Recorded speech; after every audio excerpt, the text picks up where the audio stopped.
BJP और RSS के नेता देश को बांटते हैं और जानबूझकर देश में भय पैदा करते हैं, लोगों को डराते हैं और नफरत पैदा करते हैं। अब सवाल उठता है, ये किसके लिए करते हैं और क्यों करते हैं?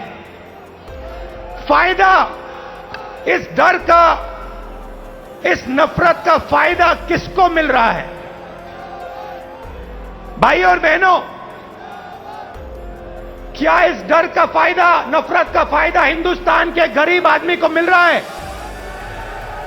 पिछले 8 सालों में आप मुझे बता दीजिए, हिंदुस्तान के गरीब आदमी को, किसान को, मजदूर को, छोटे दुकानदार को नरेंद्र मोदी जी की सरकार ने क्या फायदा दिया? दिल्ली के रामलीला मैदान में कांग्रेस की महंगाई पर हल्ला बोल रैली के दौरान पार्टी नेता राहुल गांधी ने ये बातें कही। उन्होंने कहा, आप चले जाइए, आज किसी भी दुकानदार, मजदूर और किसान से पूछ लीजिए कि यूपीए और आज के समय में क्या अंतर है। सरकार ने 70,000 करोड़ रुपए किसानों को दिए। नरेंद्र मोदी जी ने 3 काले कानून दिए।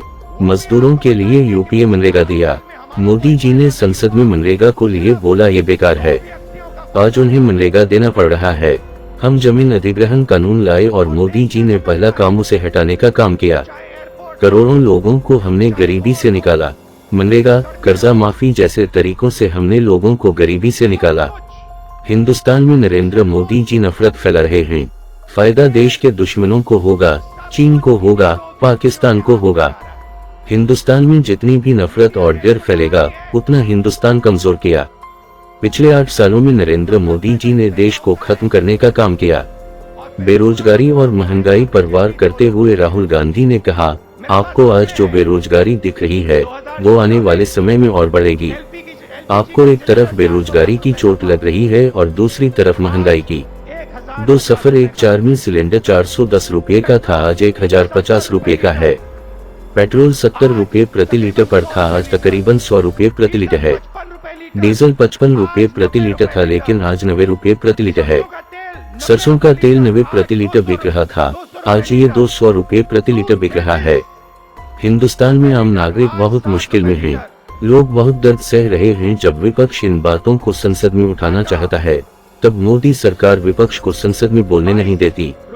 बेरोजगारी पर मोदी सरकार को घेरते हुए राहुल गांधी ने कहा, आज देश अगर चाहे भी तो अपने युवाओं को रोजगार नहीं दे पाएगा, क्योंकि देश को रोजगार ये 2 उद्योगपति नहीं देते हैं। देश को रोजगार स्मॉल मीडियम बिजनेस, किसान देते हैं और इन लोगों की रीढ़ की हड्डी नरेंद्र मोदी जी ने तोड़ दी है। 40 साल से सबसे ज्यादा बेरोजगारी आज देश में है। कांग्रेस पार्टी देश को जोड़ती है। हम नफरत मिटाते हैं और जब नफरत और डर कम होता है, तब हिंदुस्तान तेजी से आगे बढ़ता है। हमने ये सालों से करके दिखाया है। मैं आपको कहना चाहता हूं कि कांग्रेस पार्टी का कार्यकर्ता ही देश को बचा सकता है। कांग्रेस की विचारधारा देश को प्रगति के पथ पर ला सकती है। हमारे लिए सरकार ने रास्ते बंद कर दिए हैं। संसद का रास्ता बंद कर दिया। कांग्रेस के नेता भाषण नहीं दे सकते, हमारा माइक ऑफ हो जाता है। उन्होंने कहा, हिंदुस्तान में आम नागरिक बहुत मुश्किल में हैं। लोग बहुत दर्द सह रहे हैं। जब विपक्ष इन बातों को संसद में उठाना चाहता है, तब मोदी सरकार विपक्ष को संसद में बोलने नहीं देती। राहुल ने कहा, हमारी संस्थाएं, मीडिया और न्यायालय पर दबाव है। हमारे पास एक ही रास्ता बचा है, सीधा जनता के बीच जाकर जनता को देश की सच्चाई बताना। जो जनता के दिल में है उसे गहराई से सुनना और समझना। इसलिए कांग्रेस पार्टी भारत जोड़ो यात्रा शुरू कर रही है। आप सब दूर दूर से आए, इसलिए आपको धन्यवाद करना चाहता हूँ। देश की हालत आपको दिख रही है। जब से बीजेपी की सरकार आई है, तब से देश में नफरत और क्रोध बढ़ता जा रहा है। मीडिया देशवासियों को डराती है, इससे नफरत पैदा होती है। आज हमारा देश जिन मुश्किलों से गुजर रहा है, इसका पूरा श्रेय भाजपा की गैर जिम्मेदार सरकार को जाता है। लेकिन हम अपनी जिम्मेदारियों से पीछे नहीं हटेंगे।